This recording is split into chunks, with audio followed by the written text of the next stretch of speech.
Moin, Ladies and Gentlemen. Ich darf euch wieder zu einem kleinen Technikvideo begrüßen und heute geht es einmal um das Thema Motoren im Airsoft-Bereich. So, das Video war eigentlich Ende 2020 angedacht gewesen, daher so ein Motortest doch ein bisschen länger dauert und immer wieder neue Motoren dazugekommen sind, hat sich jetzt ein bisschen nach hinten gezogen. Bedeutet aber auch, jeder Motor in diesem Test, was ihr auch später in den Diagrammen sehen werdet, hat mindestens 3.000 bis 4.000 Schuss durch. Denn es macht relativ wenig Sinn, jetzt einen Bürstenmotor in eine Knifte reinzuschieben, da 3-4 Schuss rauszuhauen und dann die Werte aus dem Titan auszulesen. Das funktioniert halt einfach nicht. Bedeutet, ein Bürstenmotor, auch wenn die Bürsten heutzutage bereits abgerundet sind, müssen dennoch eingeschliffen oder eingeschossen werden. Bedeutet, wie gesagt, jeder Motor mindestens 3.000 bis 4.000 Schuss durch und dementsprechend hat es halt ein bisschen länger gedauert. Es sind ebenfalls Motoren dabei, relativ aktuelle GHI-Motoren von Begadi, der 30 und der 19K. Da habe ich mehrere da und da habe ich auch schon welche verbaut, das wisst ihr, die haben schon um die 10.000 Schuss gesehen. Also hier kann man definitiv im Detail drauf eingehen und ein bisschen was zu diesen Motoren sagen. So, wir werden uns verschiedene Motoren anschauen. Wie gesagt, wir werden darauf eingehen, Neodym-Magneten, keine Neodym-Magneten, dann gerade Temperaturaufbau, Probleme mit Akkus, C-Raten, Verbrauch von den Motoren, wann verwende ich welche Kombination, Unterschied Highspeed zu High Torque und ganz besonders, und worauf ich mich mega gefreut habe, wir werden heute ebenfalls auf die aktuellen Brushless-Motoren eingehen. Bedeutet, nicht nur mein Option Number 1 werden wir einmal im Detail ansprechen, ganz besonders einmal den brandneuen Warhead. Denn das ist gerade Brushless-Technik im Airsoft-Bereich eigentlich aktuell die Creme de la Creme. Also wenn ihr genügend Kohle auf der Seite habt und einfach einen mega kranken Motor haben wollt, dann kauft ihr euch einen Warhead. Also Leute, schauen wir das uns alles einmal im Detail an und ich wünsche euch wie immer viel Spaß.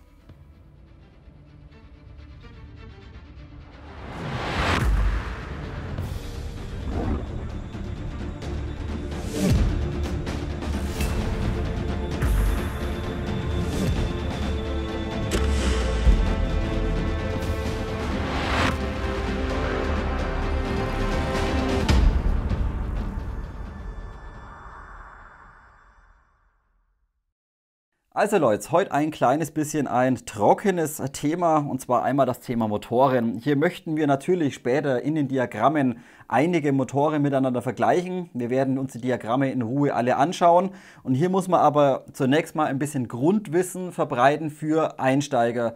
Denn wenn jetzt sich jemand eine Airsoft kauft und möchte einfach das Video anschauen und der schaut sich einfach nur die Diagramme später an, da wird er nicht viel damit anfangen können. Dementsprechend müssen wir, wie gesagt, erstmal ein bisschen Grundwissen verbreiten und dementsprechend könnte jetzt der Anfang für den einen oder anderen etwas langweilig werden. So, wir beginnen zunächst einmal bei unseren Akkus. Wir verwenden entweder Lithium-Polymer-Akkus, Lithium-Ionen-Akkus oder LiFePos. LiFePos sind gerade gut im Winter, wenn es wirklich Minustemperaturen hat. Da halten die einfach die Spannung ein bisschen stärker wie Lithium-Polymer-Akkus. Was jetzt wichtig ist bei den ganzen Akkus, wenn ihr euch so einen Akku kauft, habt ihr selbstverständlich einmal eure Spannung. Zum Beispiel die beiden Akkus haben 11,1 Volt. Seht ihr hier einmal, sind also 3 Zellen einmal drin. Dann habt ihr einmal die Kapazität, das sind 1450 mAh. Bei dem hier sind es genau 1000 mAh. Und was jetzt ganz wichtig ist, ihr habt einen C-Wert. Bedeutet, wenn ihr es hier unten seht, steht ganz klein einmal 30 C. Und bei dem Turnigy von Hobby King steht einmal 20-40 C Discharge. So, und dieser C-Wert, das ist für uns später für unseren Motor einmal wichtig. Jetzt haben wir aber ein kleines Problem, denn die meisten Airsoft-Akkus, wenn man sie kauft, da steht nur ein C-Wert drauf. Wir benötigen aber eigentlich 2 Stück. Was gibt denn jetzt dieser C-Wert an? Dieser C-Wert gibt an, wie stark der Akku oder wie stark die Zellen einmal entladen werden können oder für was sie ausgelegt sind. Bedeutet, ihr könnt jetzt ganz schnell diesen C-Wert einmal in Ampere umrechnen. Ihr nehmt also einfach eure Kapazität, 1450 mAh und multipliziert das Ganze mit 30, also 30 C. Da kommen dann einmal 43 Ampere raus. Bedeutet, dieser Akku kann kontinuierlich 43 Ampere Strom einmal abgeben. So, das ist jetzt aber kontinuierlich. Jetzt haben wir aber ein kleines Problem, dass wenn wir Burst schießen oder jedes Mal, wenn der Motor anläuft, entsteht eine Stromspitze. Bedeutet, es werden kurzzeitig einfach mehr Ampere aus dem Akku rausgezogen. So, und jetzt gerade, wie gesagt, das haben wir ein Problem, es wird nur ein C-Wert angegeben. Wir brauchen aber einmal unseren Burst, was der Akku maximal abgeben kann oder für was die Zellen ausgelegt sind. So, bei dem Turnigy hier unten, da haben wir 2 C-Werte. Bedeutet, wir haben einmal 20 C kontinuierliche Stromabgabe und 40 C im Burst. Bedeutet, dieser Akku kann 20 C, also quasi wieder umgerechnet 20 Ampere, konstant abgeben und im Burst, also kurzzeitig, ist er ausgelegt für 40 Ampere, also 40 C. So, und wenn wir jetzt aber einen Akku haben, der quasi nur einen C-Wert angibt, dann müssen wir davon ausgehen, wenn es sehr gute Zellen sind, dann kann er das Doppelte abgeben, was draufsteht im Burst, also kurzzeitig. Bedeutet, dieser Akku, wenn es wirklich gute Zellen sind, könnte er 60 C kurzzeitig abgeben oder aushalten oder verkraften sozusagen. Daher man bei China-Zellen nicht davon ausgehen kann, dass es wirklich sehr gute und hochwertige Zellen sind, geht lieber oder rechnet einfach mit ein bisschen weniger. Bedeutet, wenn er wirklich gut wäre, hätten wir quasi bei dem hier 43 Ampere quasi Kurzzeit, kontinuierlich, also auf Dauer sozusagen, und kurzzeitiges Doppelte, das wären dann 80 Ampere. Also wenn es, wie gesagt, wenn es ein guter Akku ist, bei dem hier 30C, 1450 mAh wären 43 Ampere kontinuierlich oder konstant auf Dauer und 80 Ampere Maximum kurzzeitig. So, und das ist eben wichtig und das müssen wir uns für später einmal merken, denn wie gesagt, wenn wir uns später die Motoren anschauen und die Diagramme, jeder Motor zieht beim Anlaufen kurzzeitig in der Stromspitze einfach mehr Ampere raus. Und da müsst ihr ebenfalls beachten, dass ein Motor beim Andrehen sich das nimmt, was er möchte. Bedeutet, der Akku selbst limitiert die Ampere nicht, beziehungsweise der Motor zieht den Akku so viel, wie er möchte. Und wenn jetzt der Akku eben im Burst kurzzeitig diese Ampere nicht liefern kann oder nicht dafür ausgelegt ist, dann bekommt ihr später irgendwann Probleme mit dem Lithium-Polymer-Akkus oder mit euren Zellen. Bedeutet, der Akku wird saumäßig heiß, eure Kabel werden heiß, der Akku fängt an sich aufzublähen. Und wenn es ganz blöd läuft und ihr triggert wie ein Bekloppter und zieht jedes Mal da 100 Ampere raus im Peak, dann kann es ganz schnell passieren, dass das Ding sich aufbläht, ausgast und wenn es dumm läuft, sogar explodiert in eure Knifte. Dementsprechend, wie gesagt, achtet drauf oder auch später bitte berücksichtigen bei den Diagrammen die maximalen C-Werte einmal kontinuierlich und ebenfalls im Burst, also kurzzeitig. Müsst ihr eben immer bei eurem Akku meistens umrechnen, da meistens nur ein C-Wert einmal angegeben wird. So, jetzt wissen wir also schon mal, dass wir quasi aufgrund des Akkus oder der Akkugröße, was wir in unsere Waffe reinbekommen, hier eigentlich schon einmal ein kleines bisschen limitiert sind. Denn wie gesagt, manche Waffen bekommt man einfach nur sehr kleine Lipos rein und dann kann es, wenn wir den falschen Motor für unser System verwenden, kann es eben verheerend werden, da der Akku einfach sehr schnell einbrechen wird. Dementsprechend ist man eigentlich immer darauf angewiesen, das System so zu konfigurieren auf den Akku, den man maximal in der Waffe verwenden kann. Wie gesagt, bekommen wir nur einen kleinen Akku rein, wie zum Beispiel diesen kleinen 1000 mAh Turnigy, dann könnt ihr schon mal nicht davon ausgehen, dass ihr sowas mit einem Highspeed-Motor oder mit einem Motor kombinieren könnt, der einfach viel Ampere zieht. Das verkraftet der Akku nicht und das ganze System wird einfach auf Dauer einbrechen, wenn ihr schnell triggert. So, jetzt können wir eigentlich gleich direkt über zwei Motoren sprechen. Und zwar einmal über Torque-Motoren, also die viel Kraft liefern, und einmal über Highspeed-Motoren. Denn das ist auch oft ein Fehler, was Anfänger machen, die möchten sich ein geiles System aufbauen, dann schauen sie in die Shops rum und dann lesen sie irgendwas, boah, 40.000 Umdrehungen, 45.000 Umdrehungen, geil, mache ich mir rein. Hört auf mit dem Blödsinn. Das sind Highspeed-Motoren und die sind für Semi-Only das absolute Grauen. Ihr könnt so etwas nicht kombinieren mit den Energien oder mit dem Modus, mit dem Modi, was wir spielen. Also zum Beispiel jetzt 1,8 Joule oder sowas mit einem Highspeed, mit einem 45K und 13:1, vergesst, das funktioniert nicht. Warum möchte ich ganz kurz erklären. Ihr seht hier zwei Motoren. Einmal ein Highspeed-Motor, das ist der Titan 35K von G&G. Und einmal ein recht langsamer Motor, das ist der Mamba 19K von G-High oder von Begadi. Das ist ein High-Torque-Motor. Bedeutet zwei komplett unterschiedliche Motoren von der Wicklung innen drin. Wir haben hier einmal diesen Mamba. Wie gesagt, 19K steht letztendlich für 19.000 Umdrehungen. Er ist also deutlich langsamer wie jetzt dieser Titan mit 35.000 Umdrehungen pro Minute. Wo liegen denn jetzt die Unterschiede? Wie gesagt, die Wicklungen sind unterschiedlich. Dieser hier dreht deutlich schneller, kann aber aufgrund der Wicklung weniger Kraft aufbauen und gleichzeitig ziehen Highspeed-Motoren aufgrund der inneren Wicklung immer mehr Ampere beim Anlaufen wie ein Torque-Motor. Bedeutet, wenn ihr jetzt diese beiden Motoren später seht, einmal im Vergleich, da habt ihr gravierende Unterschiede beim Andrehen von diesen Motoren. Natürlich könnte man auch einen Highspeed-Motor anders kombinieren, mit Torque-Up-Gears zum Beispiel oder sehr schwachen Federn. Dann kann man das Ganze wieder ein bisschen ausgleichen. Genauso kann man es aber wieder ausgleichen mit High-Torque-Motoren, also Motoren, die quasi langsam laufen, aber sehr viel Kraft liefern. Aber wie gesagt, was ihr schon mal wissen müsst, ist, dass ein High-Speed-Motor schon mal aufgrund der Wicklung innen drin beim Anlaufen immer mehr Ampere zieht wie ein High-Torque-Motor. Es spielen natürlich noch mehrere Faktoren eine Rolle, wie sind die Magneten innen drin und pipapo, Widerstände und so weiter und so fort. So genau möchten wir es gar nicht ansprechen heute.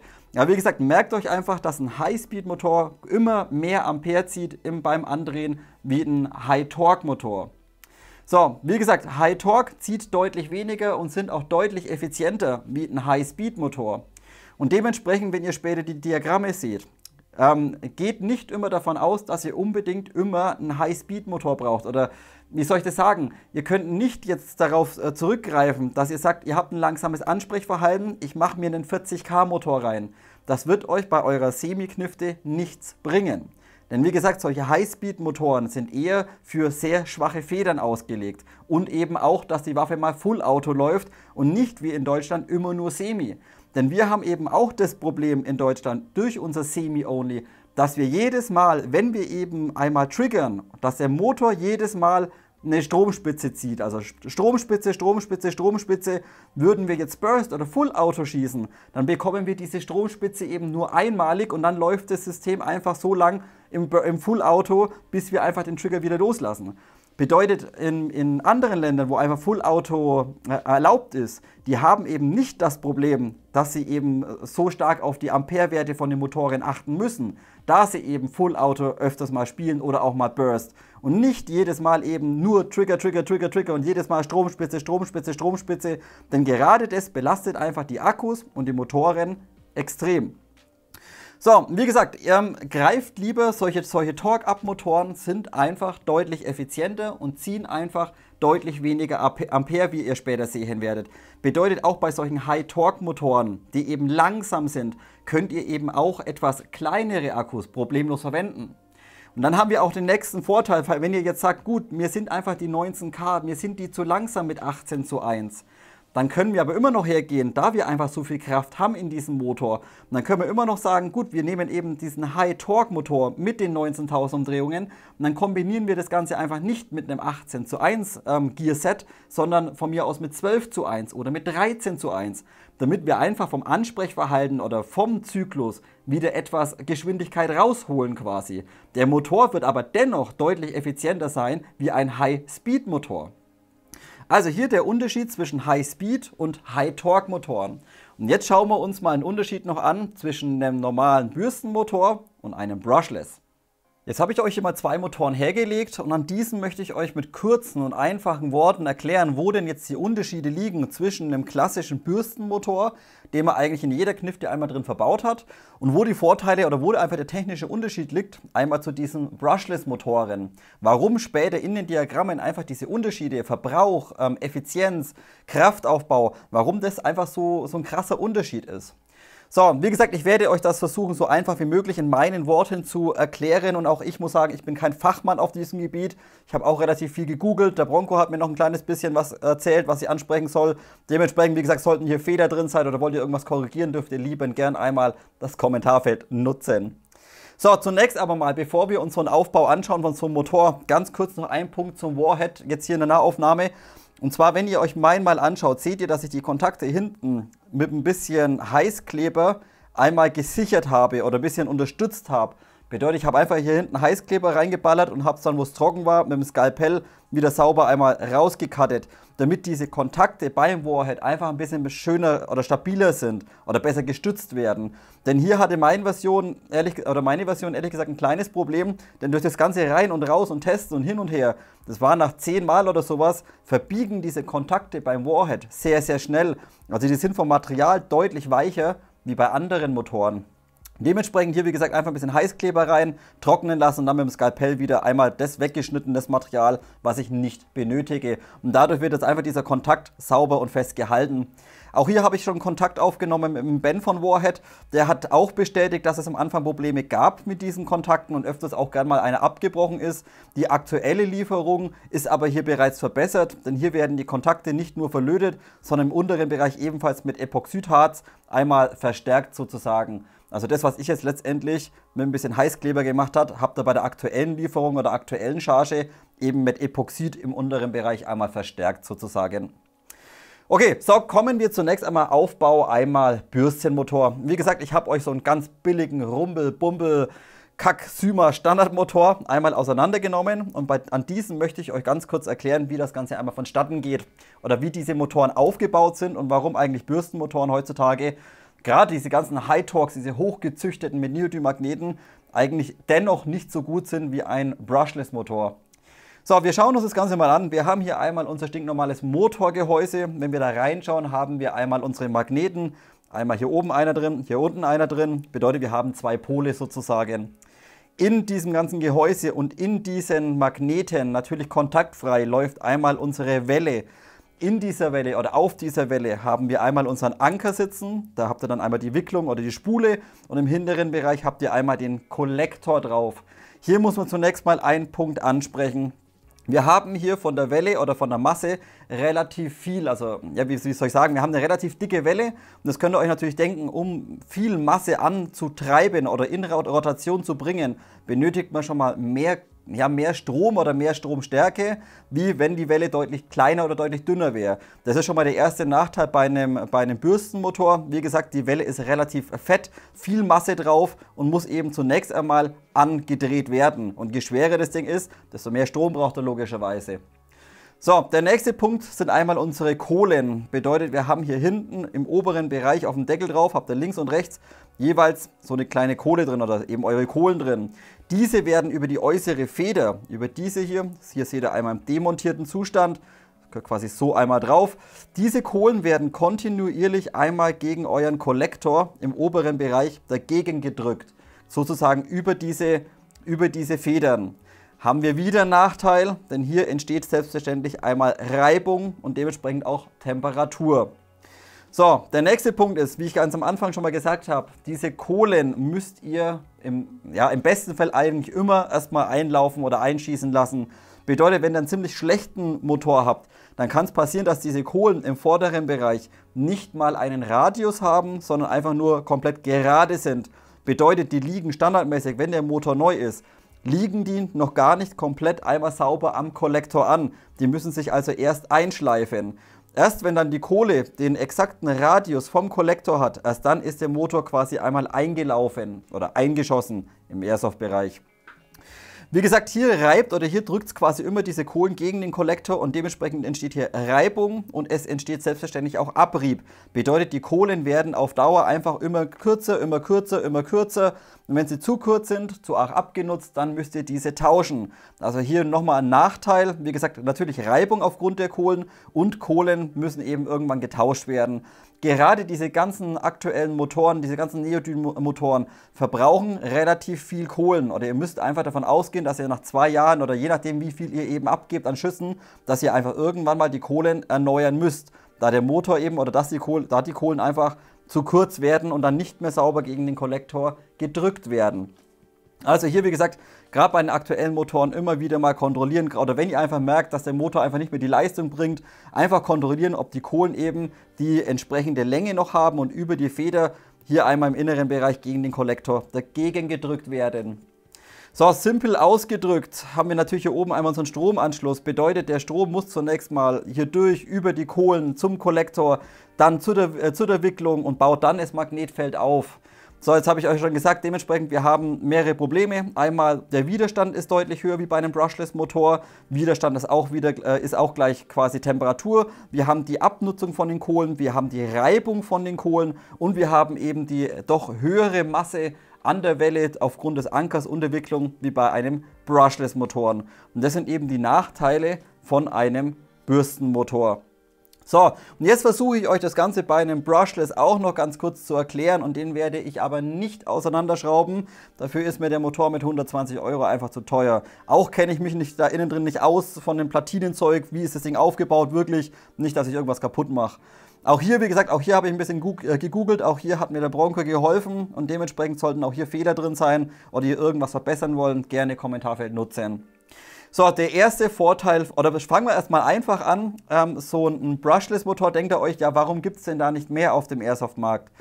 Ein kleines Problem, und zwar von der Technik her, je kleiner der Motor wird beim Brushless, desto komplizierter wird es, denn wir benötigen natürlich einen, ich nenne es jetzt einfach mal Controller, oder simpel ausgedrückt, wir benötigen eine Software für unsere einzelnen Phasen. Bedeutet, wir brauchen irgendwo eine Platine in dem Ding innen drin. So, und die sitzt quasi hier hinten drin im Deckel sozusagen. Hier, wo ihr also bei einem Bürstenmotor oben einmal eure Kohlen drin habt, habt ihr bei einem Brushless-Motor im inneren Bereich einfach eine Platine. Das ist sozusagen eure Software oder eure Zeitsteuerung, kann man eigentlich sagen. So, also hier aber wie gesagt keine Kohlen, sondern eine Platine, bedeutet der Strom, der vom Akku oder im besten Fall vom EFCS-System einmal kommt, geht hier direkt einmal auf die Platine drauf und kann dementsprechend direkt auf die Spulen oder auf die Phasen weitergegeben werden. Wir haben also dementsprechend schon mal deutlich weniger Widerstand. Der nächste Vorteil ist der deutlich bessere Aufbau von so einem Brushless-Motor, wo ich euch gerade noch erzählt habe von so einem Bürstenmotor, dass wir eine sehr, sehr fette Welle einmal drin haben und auch schwer ist von der Masse her, um diese anzutreiben, haben wir bei einem Brushless-Motor letztendlich nur eine relativ dünne Welle einmal innen drin, wo unsere Magneten einmal drauf sitzen und dementsprechend hier deutlich weniger Masse einfach zu bewegen ist. Wir benötigen also hier deutlich weniger Ströme, um überhaupt diese Welle innen drin anzutreiben sozusagen. So, wie gerade schon gesagt, wir haben hier die Magneten nicht wie bei einem Bürstenmotor hier einmal außen drauf sitzen, sondern wir haben die Magneten direkt einmal auf unsere Welle drauf. So, der nächste Punkt ist, jetzt habt ihr nicht so eine fette Wicklung hier einmal innen drin, sondern ihr habt letztendlich versetzt immer mehrere Spulen oder mehrere Phasen kann man eigentlich sagen. Und diese sind eben außenrum im inneren Bereich einmal an der Wandung verteilt. Und der Controller macht jetzt nichts anderes, wie einfach das Magnetfeld oder den Strom von Spule zu Spule weiterzuführen. Bedeutet, das Magnetfeld erzeugt sozusagen dann entsprechend eure Rotation, da einfach der Strom immer von Spule zu Spule einfach immer weitergeführt wird sozusagen. Auch haben wir hier nicht nur eine Zweipolung, sondern ich glaube eine 4 oder eine 6 Pole drin von den Magneten her und dementsprechend einfach relativ viele Spulen, je nach Motor vielleicht, wie eben dieser Strom oder dieses Magnetfeld einfach rundherum einfach immer weitergeführt wird. Hätten wir natürlich jetzt keinen Controller oder ja einfach ausgedrückt keine Zeitschaltung, dann dreht das Ding an, der Magnet bekommt Strom, zieht an und dann bleibt das Ding natürlich stehen. Dann wie gesagt, ein Magnet logisch zieht sich an. Wir müssen also, oder dieser Controller muss also immer quasi diese Spulen einfach immer den Strom immer weiterleiten, von Spule zu Spule, damit der Magnet sich innen drin oder die Welle kontinuierlich einmal rotieren kann. Hier also wie gesagt Vorteile definitiv, ihr habt erstens mal auch keinen Verschleiß irgendwie von Kohlen oder sowas, ihr habt deutlich weniger Innenwiderstand und aufgrund der Technik und des Aufbaus, kleine dünne Welle, starke Magneten, mehrere Spulen, saubere Steuerung drin, sind einfach diese Brushless-Motoren natürlich Stand der Technik und deutlich effizienter, liefern genügend Power, sind schnell und kombinieren eigentlich alle Vorteile, die wir im Airsoft haben möchten. Zum aktuellen Zeitpunkt gibt es, glaube ich, 3 unterschiedliche Brushless-Motoren auf dem Markt. Es gibt den relativ alten GP350, der noch ein MOSFET mit an Bord hatte. Ist heutzutage leider nicht mehr zu empfehlen, denn dieser ist leider nicht zu EFCS-Systemen kompatibel. Dann haben wir noch den Option Number One, das werdet ihr leider in den Diagrammen sehen. Der Option Number One ist natürlich besser wie der GP350, kommt aber nicht an den Warhead ran. Wir haben zwar beim Option Number One einen Brushless-Motor und er ist auch schnell von der Zyklenzeit her, verbraucht aber deutlich mehr oder braucht einfach höhere Ströme wie der Brushless-Motor. Und auch vom Verbrauch her oder von der Effizienz kommt er nicht an den Warhead einmal ran. Der liegt letztendlich auf demselben Niveau wie ein Bürstenmotor, zum Beispiel 19K. Wie gesagt, das könnt ihr euch dann gleich anschließend einmal in den Diagrammen anschauen. So, also hier versucht euch das irgendwie recht simpel näher zu bringen, wie so ein Bürstenmotor und wie so ein Brushless-Motor einmal aufgebaut ist. Dementsprechend können wir jetzt gleich mal weitermachen mit den Diagrammen. Also Leute, schauen wir uns einmal das erste Diagramm an. Bevor es losgeht, aber zunächst mal eine ganz wichtige Information für euch. Alle Motoren, die ihr in diesen Diagrammen finden werdet, also alle Motoren, die quasi hier aufgelistet sind oder die ich getestet habe, sind alle im exakt demselben Modell und exakt mit derselben Spannung einmal getestet und ausgelesen worden. Bedeutet, ich bin jetzt nicht hergegangen, habe den einen Motor mit einem 13.1er Gearset und einer 110er getestet und den nächsten dann mit einem 18.1er mit einer 120er. Nein, jeder einzelne Motor ist mit einem stinknormalen 18:1er Gearset mit einer 120er Feder und exakt mit 12 Volt einmal getestet worden. Für den Akku habe ich einen 2150 mAh AMAX verwendet mit 11,1 Volt und diesen übers Ladegerät immer vor dem Test exakt auf 12 Volt geladen. Er ist also nicht komplett vollgeladen auf 12,6, sondern exakt auf 12 Volt. Ich wollte also dementsprechend euch eine Übersicht geben für ein Standardsystem, denn nicht jeder hat ein 13.1er Gearset drin, niemand hat oder wenige haben ein 12.1er drin oder ein DSG oder whatever. Dementsprechend sind alle Werte auf dem Standardsystem mit 18:1 einmal ausgelesen worden. So, wir fangen also zunächst mal an mit dem ersten Diagramm und ihr seht oben, hier geht es einmal jetzt um die Ströme, unseren Strom, was wir für den Zyklus benötigen und die Stromspitzen, die eben entstehen, wenn der Motor das erste Mal andreht. Also jedes Mal, wenn ihr den Abzug zieht, entsteht kurzzeitig eine Stromspitze. Das könnt ihr jetzt hier in diesem Diagramm einmal sehen. Ihr habt also einmal vorne dran eure normalen Amperewerte, was ihr für den Zyklus benötigt von diesem Motor und einmal die großen Werte dahinter, das sind einmal die Peak- oder die Burst-Werte. Das ist also quasi einmal die Stromspitze, die gezogen wird von diesem Motor. So, und wenn ihr jetzt dieses Diagramm euch einmal anschaut, und jetzt kommen wir eben nochmal zurück, wie ganz am Anfang bei den Akkus erklärt. Hier kommt es jetzt darauf an, für was ist denn euer Akku ausgelegt?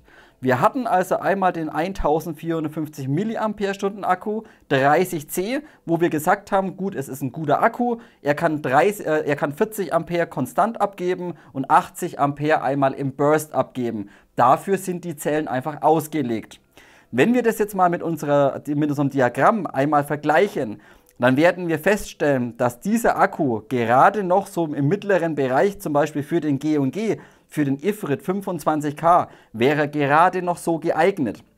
Alles, was wir darunter jetzt sehen, ist für diesen Akku nicht gut geeignet. Bedeutet, mit diesen anderen Motoren im unteren Bereich in diesem System würden wir den Akku einfach zu stark belasten. Wenn wir uns diese Werte mal anschauen und wir fangen jetzt nicht oben an, sondern wir fangen einfach unten an. Der letzte Motor in der Liste ist einmal der High-Speed-Motor, der 35K Titan von G&G.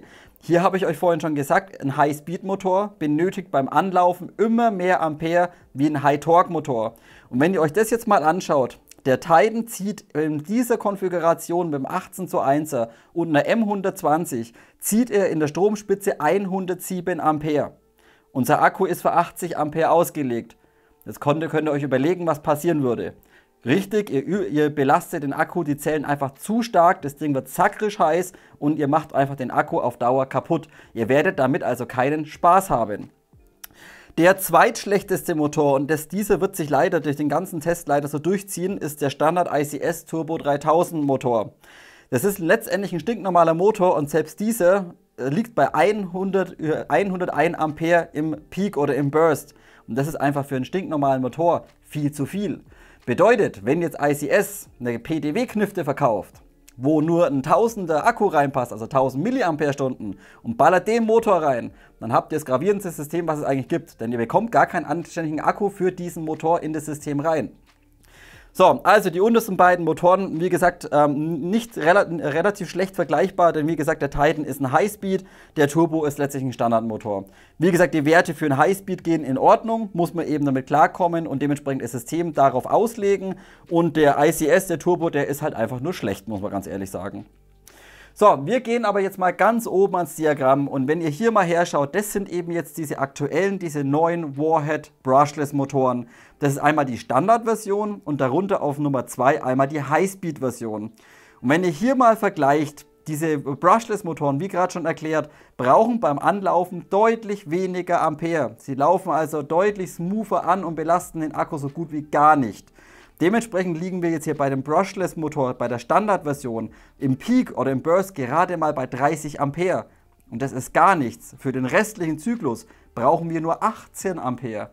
Bedeutet, ihr könnt auch ganz easy diesen Warhead Standardmotor problemlos mit einem 10.1er, mit einem 12.1er oder mit einem 13.1er Gearset kombinieren. Denn wie gesagt, er zieht einfach unheimlich wenig Ampere und belastet den Akku null. Auch der Highspeed-Motor, natürlich, er braucht ein bisschen mehr. Wie gesagt, er ist ein bisschen schneller, es ist ein Highspeed-Motor, aber dennoch im Vergleich zu Bürstenmotoren deutlich besser. Wenn ihr da mal herschaut, selbst der Motor braucht gerade mal im Burst 47 Ampere. Auch das ist locker ausreichend, selbst für einen kleinen Akku. Also selbst dieser kleine, popelige Turnigy mit 1000 mAh wäre problemlos mit diesem Highspeed-Motor kompatibel, würde ich fast behaupten. So, und jetzt sehen wir nämlich auf Nummer 3, sehen wir jetzt eben den Mamba von Begate, den 19K.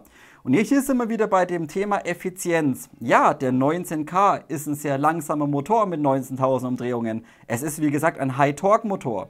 Er ist aber vom Verbrauch oder beim Andrehen von den Strömen dennoch sehr human, muss man sagen. Der verbraucht letztendlich in der Stromspitze oder zieht letztendlich einmal 67 Ampere und läuft für den restlichen Zyklus mit 26 Ampere. Und dementsprechend hier eben für den Akku deutlich schonender und wir können eben, da es eben ein High-Torque-Motor ist, können wir diesen eben auch mit einem 13.1er Gearset problemlos kombinieren. Natürlich, die Ströme werden mit einem 13.1er vermutlich ein kleines bisschen steigen. Auch wenn wir vielleicht ein bisschen Precocking drauf geben auf das System, werden die Ströme auch noch ein kleines bisschen steigern. Aber sie schießen nicht ins Unendliche, wie der ICS-Standard schon mit 101 Ampere. Also hier ein sehr guter Motor, muss man sagen, dieser Mamba 19K. Wie gesagt, er ist langsam, aber wir können das Ganze problemlos mit einer schnelleren Untersetzung von den Gears einmal ausgleichen. So, die restlichen Motoren schenken sich relativ wenig und hier könnt ihr einfach jetzt gucken, welchen Akku bringe ich rein. Bringe ich einen fetten Akku rein in meinen M4 hinten mit 2400 mAh und das Ding kann 100 Ampere, ja dann ist wurscht, dann könnt ihr euch jeden Motor da reinknallen. Seid ihr aber hier ein bisschen limitiert bei der Akkukapazität oder habt ihr relativ schlechte Akkus, dann müsst ihr hier eben oder könnt ihr hier eben in der Tabelle oder im Diagramm mal gucken, wie viel euer Motor, falls ihr aufgelistet sein sollte, einmal zieht, wenn das System anläuft. Dann geht es weiter einmal mit der Zyklenzeit. Bedeutet, wenn ihr am Abzug zieht und das System läuft an, wie lange benötigt das Sektorgear, um eine Umdrehung abzuschließen oder um den Schuss sozusagen abzuschließen. So, das ist also letztendlich, ich spreche in den Reviews immer recht gern vom Ansprechverhalten. Ist das Ansprechverhalten gut? Ist es eher weniger gut? Hier gibt es aber auch einiges zu beachten. Wenn wir jetzt uns das Diagramm mal anschauen, dann finden wir auf Nummer 1 den Option Number 1. Das ist ein Brushless Motor. Dieser ist zwar mit 40 Millisekunden genauso schnell wie die Warheads. Wenn ihr aber jetzt nochmal zurückspult und euch die Ströme anschaut von diesem Option Number 1, dann habe ich euch vorhin schon mal gesagt, der Option Number 1 ist zwar schnell, aber er zieht für einen Brushless Motor einfach zu viel Ampere. Er ist also hier vom Controller oder von der Elektronik relativ schlecht im Vergleich zu den Warhead Motoren. Wie gesagt, schaut mal zurück. Ich glaube, der Option Number 1 war irgendwo bei, ich weiß es gar nicht, ich glaube auch irgendwas bei 90 Ampere oder sowas. Und das ist einfach viel zu viel für einen Brushless Motor. Wie ihr gesehen habt im Vergleich zu den Warheads, die so gut wie gar nichts ziehen. Also ja, der Option Number 1 Brushless Motor ist schnell, aber im Vergleich zu den Warheads von den Strömen doch relativ schlecht. Also hier, wie gesagt, da hat der Option Number 1 eigentlich ein kleines bisschen verkackt, auch wenn er hier auf Nummer 1 ist von dem Zyklus her. So, schauen wir uns natürlich unsere lieben Warheads wieder an. Nummer auf Platz 2 und Platz Nummer 3. Hier schenkt sich in diesem System, in der Standardkonfiguration mit 18:1, schenkt sich der Standard zur Highspeed-Version schenkt sich 0. Also hier quasi um die 41 Millisekunden für einen Zyklus ist vollkommen in Ordnung. Hier muss man auch sagen, falls jetzt wieder jemand daherkommt und sagt, ja 40 Millisekunden, das ist aber schlecht. Wie gesagt, es ist ein Standardsystem 18:1. Selbstverständlich können wir auch den Warhead Standard wie auch den Highspeed mit einem 13.1er Gearset kombinieren. Wenn man sich das zum Beispiel mal anschaut, ich habe gestern im Bronco im Discord lang drüber gesprochen, der Bronco hat zum Beispiel den Highspeed kombiniert mit einem 13.1er Gearset mit 2 Joule, mit einem ganz normalen 16 Zahn Sektorgear und er kommt auf eine Zyklenzeit von 22 bis maximal 28 Millisekunden. Und das ist schneller wie ein DSG. Dementsprechend, ich finde es immer witzig, wenn immer Leute sagen, sie brauchen ein DSG, um ein gutes Ansprechverhalten zu bekommen. Warum? Ihr verliert mit dem DSG unheimlich viel Volumen. Wenn ihr also einen langen Lauf habt, dann ballert ihr euch lieber einen Warhead oder einen Brushless-Motor rein. Da seid ihr sogar schneller vom Ansprechverhalten wie mit dem DSG, könnt aber das volle Volumen nutzen. Also wie gesagt, die Warhead-Motoren, selbst die Standardversion, ist einfach nur hervorragend. Dementsprechend eine absolut geile Konfiguration ist einfach ein Warhead Standardversion 12:1 oder 13:1, 120er Feder. Das Ding verbraucht so gut wie nichts, zieht keinen Strom, ihr könnt kleine Akkus verwenden und das Ding zieht einfach den Scheiß sowas von schnell auf, das glaubt ihr gar nicht. Und ob ihr jetzt da 30 Millisekunden oder 40 Millisekunden habt, das merkt ihr nicht mehr. Das ist letztendlich nur eine Zahl auf dem Papier. Was auch gesagt werden muss, wie gesagt, der Bronco hat das Ganze ziemlich krass übertrieben, mit einer Zyklenzeit von 22 bis 26 Millisekunden drehen die Gears dann schon wieder so schnell, dass es passieren kann, dass die Gears schneller sind wie der Piston. Bedeutet, der Piston hat sich noch gar nicht komplett entspannt, dann kracht euch das Sektorgear bereits wieder in den entspannenden Piston hinten rein. Also übertreibt's nicht, die Warheads sind ultra schnell, aber sagen wir mal mit einem Zyklus von 30 Millisekunden ist es in Ordnung. Noch weiter runter solltet ihr eventuell nicht gehen, denn wie gesagt, das kann auf den Piston und es kann aufs Sektorgear einmal gehen. Gut, dann schauen wir aber nochmal weiter auch die anderen Motoren uns ganz kurz an. Wir haben hier noch den Tiny 30K und 25K und diese beiden schenken sich ebenfalls mit 18:1 0. Also die sind hier sehr, sehr identisch. Dementsprechend, ihr könnt jetzt zum Beispiel, wenn ihr sagt, ihr habt ein Standardsystem 18:1, dann könnt ihr auch problemlos den Tiny mit 30K verbauen. Habt ihr ein System mit 13:1 in Gears oder 12:1, dann könnt ihr zum Tiny 25K greifen. Auch hier, wie gesagt, von den Zeiten her, die nächsten Motoren schenken sich alle eigentlich gar nichts. Hier auch der G&G, der Ifrit 25K ist immer noch mit 55 Millisekunden dabei. Und das ist einfach für einen Motor, den man out of the box bei den Waffen drin hat von G&G, ist es ein sehr guter Standardmotor, muss man sagen. Dementsprechend, wie gesagt, wir können es gerne mal vergleichen. G&G Ifrit 25K, 55 Millisekunden. Ja, jetzt schaut mal unten die beiden letzten Motoren oder die drei letzten Motoren. Da ist der sehr, sehr schlechte ICS-Motor, wie ich euch vorhin schon gesagt habe, 71 Millisekunden. Und die zwei letzten Motoren, klar, das sind die billigsten China-Motoren. Das ist ein Standard E&C-Motor mit 78 Millisekunden und der Standard-Zymer-Motor, nicht der Super High-Torque, sondern der Standard-Zymer-Motor mit 80 Millisekunden.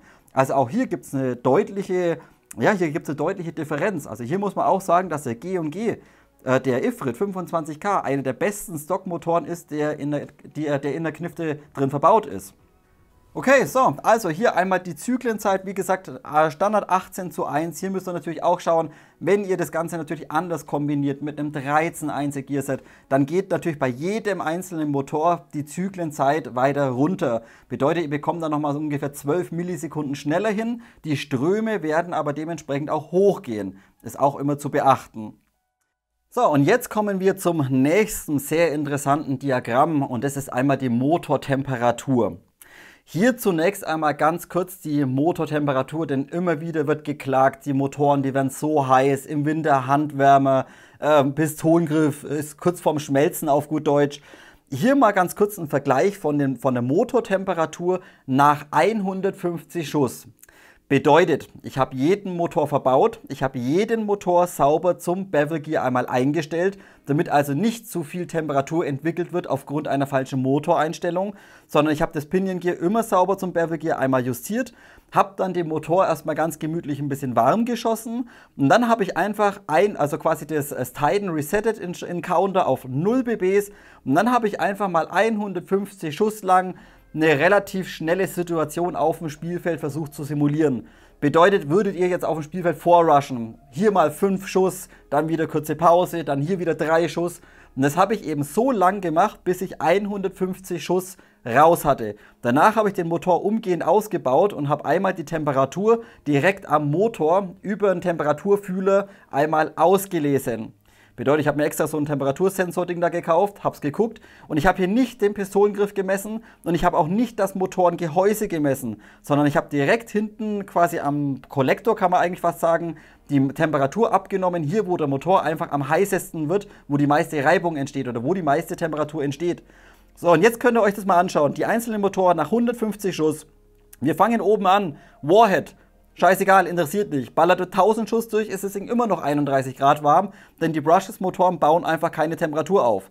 Das könnt ihr auch sehen auf Nummer 4, einmal der Option Number 1. Wie gesagt, er zieht zwar viel Strom einmal aus dem Akku raus, bleibt aber dennoch sehr, sehr kühl. Ich würde ihn trotzdem nicht empfehlen. Aber auch hier kann man erfreulich drüber sprechen, einmal über diesen Mamba 19K, wie schon so oft angesprochen. Ja, High Torque, langsam, aber effizient und er bleibt kühl. Bedeutet hier auf Nummer 3 sogar ein Standard-Bürstenmotor noch vor dem oder gleich mit dem Option Number 1 Brushless Motor, gerade mal 35 kW. Bedeutet der 19 kW wird einfach nicht heiß. Ihr könnt es auch übertreiben. Ihr könnt von mir aus ein halbes Midcap durchblasen, dann hat das Ding, wenn es hochkommt, vielleicht 38 Grad. Dementsprechend, wie gesagt, der Begadi oder der Qihai Mamba 19K wirklich ein sehr, sehr guter Bürstenmotor. Auch die Taiwanese werden zwar ein bisschen wärmer, sind aber immer noch gut und auch selbst hier muss man auch sagen, wieder der Ifrit 25K von G&G ist auch hier mit 48 Grad immer noch vollkommen im Rahmen. Also auch hier kann man nicht mauern. Wie gesagt, diese 48 Grad Motortemperatur, das merkt ihr jetzt am Pistolengriff nicht sofort. Wie gesagt, das ist direkt die Temperatur hinten am Motor und nicht irgendwie außen am Gehäuse und nicht am Pistolengriff.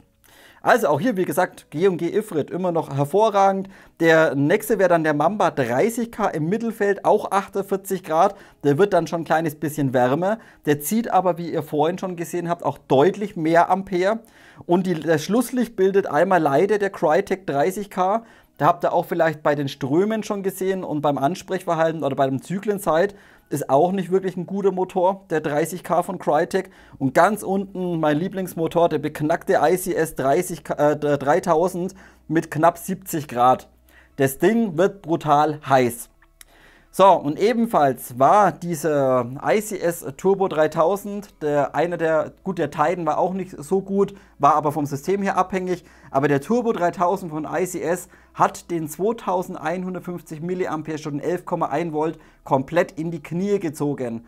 Bedeutet, nach 80 Schuss sind die Amperewerte im Peak durch die Decke gegangen, die Temperatur ging hoch wie Sau und die Zyklenzeit ist komplett abgefallen auf irgendwas von 100 Millisekunden. Bedeutet, das gesamte System ist nach 80 Schuss ungefähr komplett einmal eingebrochen, da der Motor einfach nur grottig ist. Und wie gesagt, ihr könnt selber sehen, das Ding hat nach 80 bis 90 Schuss bereits eine Temperatur von knapp 70 Grad gehabt. Dementsprechend nicht wirklich gut. Okay, also hier Motortemperatur, wie gesagt, kommt natürlich auch hier drauf an. Wie kombiniert ihr den Motor? Am besten ist es immer, ihr braucht so wenig Ampere beim Anlaufen wie möglich und dann bleibt er auch ein bisschen kühler. Aber natürlich sind auch hier diese Warheads, diese Action Brushless eigentlich unschlagbar. Kommen wir nun abschließend einmal zu den letzten beiden Diagrammen und hier geht es einmal um den Verbrauch bzw. um die Effizienz. So, hier seht ihr also einmal bei jedem einzelnen Motor, bei einem ganz normalen 18.1er Gearset, wie gesagt 120er Feder, wie viel Milliampere-Stunden verbraucht dieser Motor oder zieht dieser Motor aus eurem Akku pro Schuss raus. Und hier wird es wirklich gravierend, denn hier sind die Unterschiede sowas von heftig. Gerade wenn ihr oben anfangt, die beiden Warheads, das ist gar nichts. Ich rechne euch das später auch mal um, dann seht ihr es vielleicht ein kleines bisschen besser. Aber der Warhead Standardmotor, 40 Millisekunden Zyklenzeit, verbraucht pro Schuss gerade einmal 0,17 Milliampere-Stunden. Das ist nix. Da könnt ihr einen kleinen Popel-Akku hinhängen und könnt trotzdem den ganzen Tag spielen mit dem Teil. Und selbst der Highspeed vom Warhead mit 0,21 Milliampere-Stunden ist immer noch hervorragend. Das ist nix, das ist null Verbrauch. Die Dinger sind sowas von effizient, das ist echt abartig. Und auch hier muss man sagen, auf Nummer 3, wie sich durch die ganzen anderen Diagramme auch schon durchgezogen hat, auch hier haben wir auf Platz Nummer 3 wieder den Mamba 19K. Der High-Torque-Motor, langsam, aber verbraucht auch hier nur 0,39 Milliampere-Stunden und ist dementsprechend von allen Motoren der effizienteste. Dementsprechend, wie gesagt, guter Motor, kombiniert das Ding mit dem 13.1er und habt Spaß damit. Und hier sieht man auch nochmal einen gravierenden Unterschied jetzt zum Beispiel zwischen den Warhead Brushless Motoren und den Option Number 1 Brushless Motor, wo ich euch gesagt habe, dass der Controller oder der Regler einfach nicht so gut ist. Denn der verbraucht schon deutlich mehr als das Doppelte wie die Warheads. Hier sind wir bereits bei 0,48 Milliampere-Stunden pro Zyklus. Dann die nächsten sind einmal Tiny 25K, Ifrit 25K, E und L.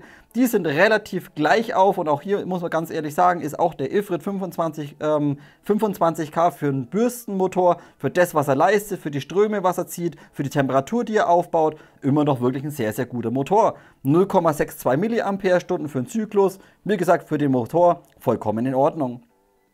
Schauen wir uns die zwei letzten Motoren an.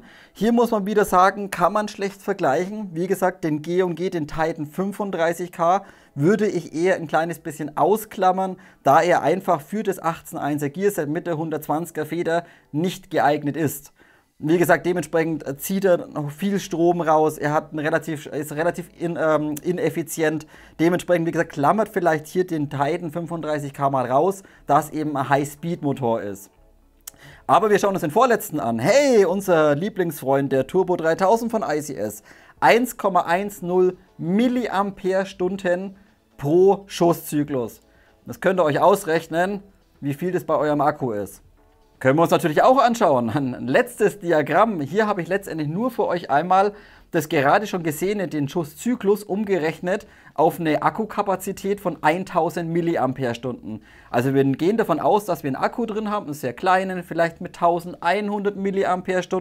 Wie viel Schuss bekomme ich mit welchem Motor mit dem 18.1er Gearset einmal rausgeballert, bis der Akku leer ist? So, und jetzt schaut euch das Ding an. Muss ich dazu noch irgendwas sagen? Wie gerade schon gesagt, die beiden Warheads, diese Brushless-Motoren, das ist einfach nur abartig, wie effizient diese Motoren sind.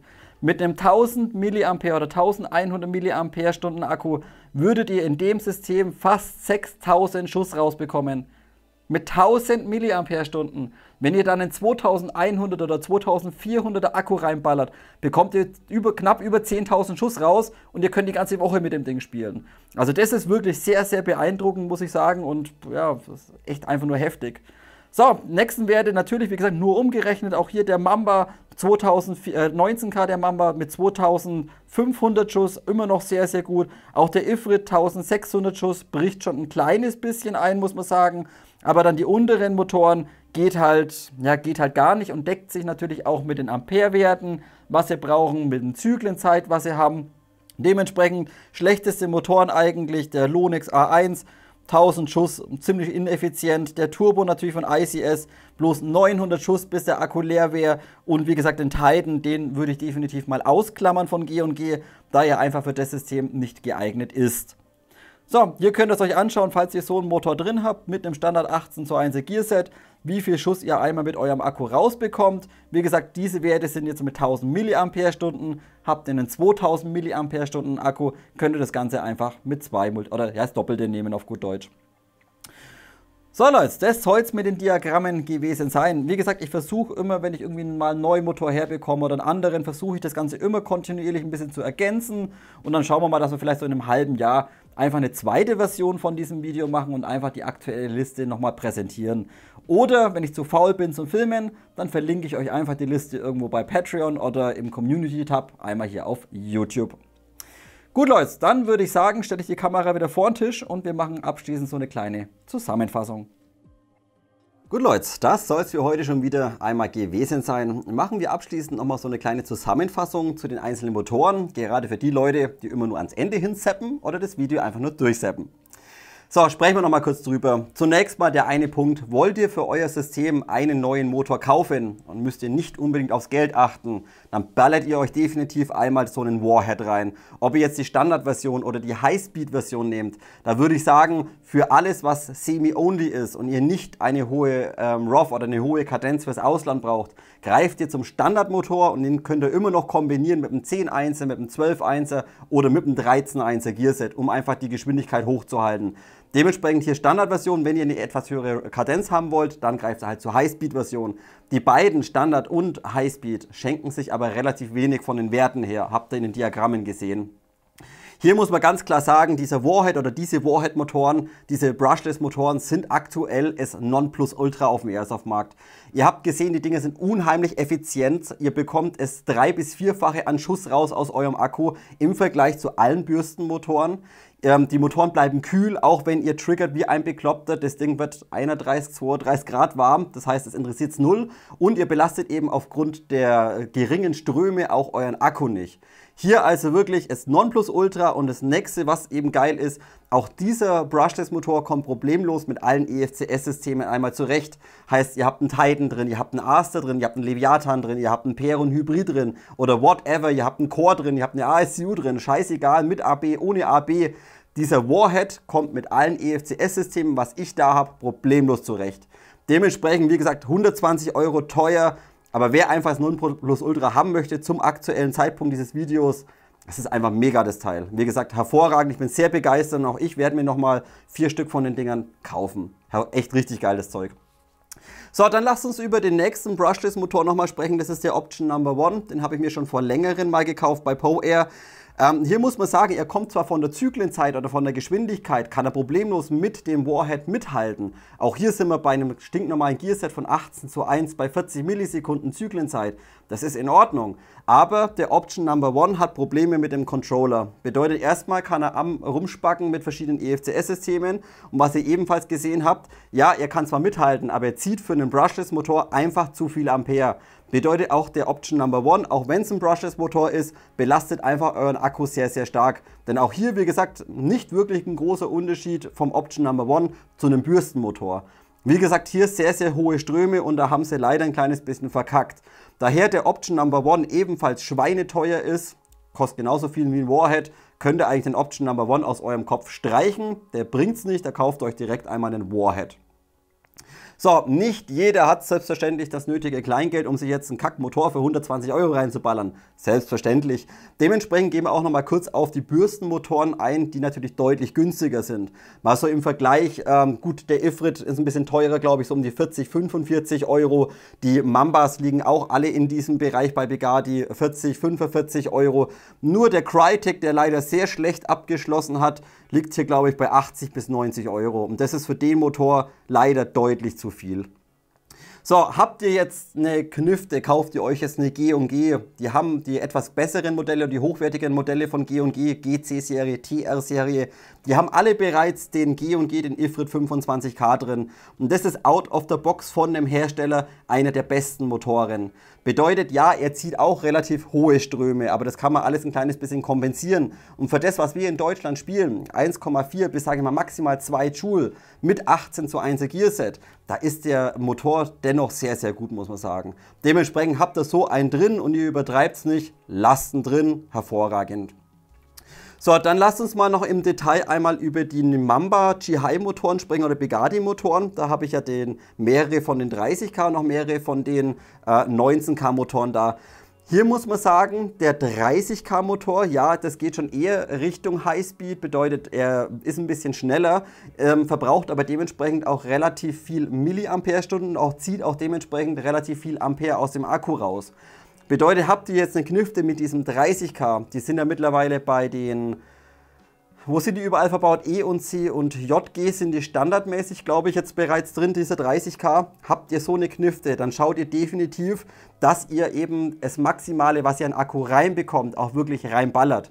Bedeutet, wenn ihr ein M4-Modell habt und ihr habt hinten den Platz für einen 2150 mA 11.1er, dann verwendet den auch. Also ich würde jetzt vermeiden, zum Beispiel den 30K zu kombinieren mit einem 1000 mA 11.1er mit 25C oder sowas. Da zieht der Motor einfach zu hohe Ströme aus diesem kleinen Akku raus. Dementsprechend hier ein bisschen aufpassen, eben große Akkus verwenden und dann kommt es natürlich auch darauf an, welche Federstärke habt ihr drin. Habt ihr jetzt bloß, wie gesagt, einen M100 drin, dann könnt ihr auch ein bisschen kleinere Akkus verwenden, 1450 mAh. Habt ihr jetzt eine 120er, 130er Feder drin, irgendwie eine SPR oder eine DMR oder ihr dürft es einfach spielen, dann eben aufpassen, großen Akku verwenden, was da halt reinbekommt in die Knifte. Sind wir also ein bisschen angewiesen oder ein bisschen limitiert, Platzakku, was ich immer recht gerne in den Reviews einmal anspreche. Wollt ihr jetzt ein System aufbauen und ihr wollt euch einen neuen Motor dazu kaufen zu eurem System? Welchen würde ich jetzt von diesen Mambas nehmen? Hier muss man ganz klar sagen, da ist der 19K definitiv die bessere Wahl. Warum? Wenn wir uns Diagramme anschauen, der 19K natürlich, er ist deutlich langsamer wie der 30K. Das merkt man auch beim Ansprechverhalten.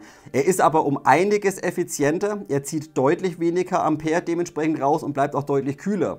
Bedeutet, wenn man sich ein neues System aufbaut, dann würde ich zum Beispiel kombinieren 19K Mamba und das aber nicht mit einem 18:1, sondern dann geht halt auf ein 13:1er Gearset und kompensiert einfach die geringe Geschwindigkeit von dem Motor, kompensiert das Ganze einfach mit den Gears oder mit den Zahnrädern von der Untersetzung her.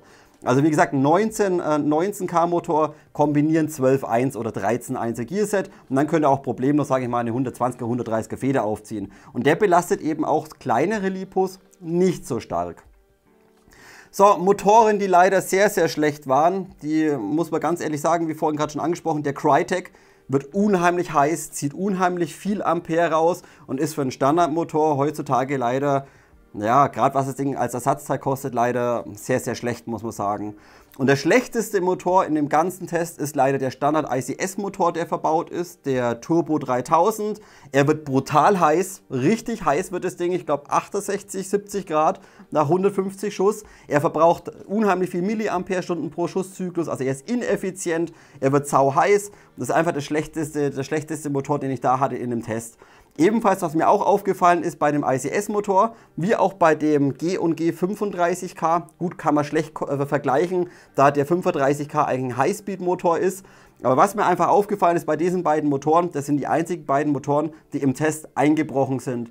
Bedeutet, wenn ihr da halt einmal 80 Schuss raus habt und das nicht so am Trigger, sondern halt mal 5 Schuss gemütlich, dann wieder kurze Pause, da mal 3, also quasi so eine Spielfeldsimulation, als würde man einfach ein bisschen schneller rushen oder sowas. Und hier schalten beide Motoren oder hier brechen beide Motoren leider ab 80 Schuss ein. Bedeutet, der ICS ist von den Peakwerten her immer höher gegangen, genauso wie der Titan 35K. Bedeutet, sie sind heiß geworden, der Akku ist in die Knie gegangen und man konnte einfach feststellen, dass die Zyklenzeit nach 80 Schuss eigentlich komplett eingebrochen ist. Bedeutet, wo man am Anfang vielleicht noch bei 50, 60 Millisekunden war man bei 80 Schuss dann irgendwo bei 90 bis 100 Millisekunden. Da einfach der Akku heiß geworden ist, eingebrochen ist und der Motor einfach, ja, alles eingebrochen ist, das ganze System. Also schlechtester Motor der ICS im Test. Und auch bei dem G&G, bei dem 35K müsst ihr halt schauen, das ist ein Highspeed-Motor. Auch hier müsst ihr halt schauen, das ist dann eher ein Motor, vielleicht für sehr schwache Federn, großen Akku, denn auch hier muss man die richtige Kombination einfach finden, wo man so einen Highspeed wirklich verwenden kann oder einsetzen kann. Wie gesagt, auch diesen 35K definitiv nicht zu stark belasten. So, im Allgemeinen nochmal für Einsteiger, ich habe es am Anfang zwar schon mal angesprochen, aber im Allgemeinen für Einsteiger wichtig, meidet es oder vermeidet es einfach Highspeed-Motoren mit zu starken Federn zu betreiben. Das funktioniert einfach nicht und ihr beschädigt euch die Akkus.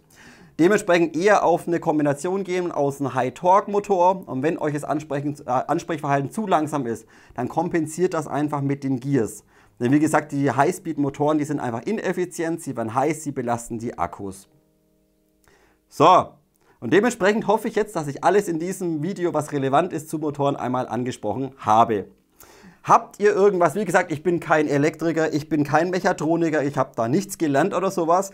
Dementsprechend habe ich irgendwas schlecht oder sogar falsch erklärt. Liebend gern bitte Kommentarfeld nutzen, verbessern. Und wenn irgendwas wirklich Sinnvolles dabei ist, wenn jetzt jemand Elektriker von euch ist und vielleicht auch irgendwie ergänzende Informationen hat, dann liebend gern bitte Kommentarfeld nutzen und ich pinne es dann oben an. So, habt ihr weitere Fragen zu unterschiedlichen Kombinationen, zu unterschiedlichen Motoren, liebend gern bitte einmal ebenfalls Kommentarfeld nutzen. Dann bedanke ich mich auch diese Woche wieder recht herzlich, dass ihr dabei wart. Wir sehen uns dann nächste Woche zum nächsten Video. Bis dahin, macht's gut.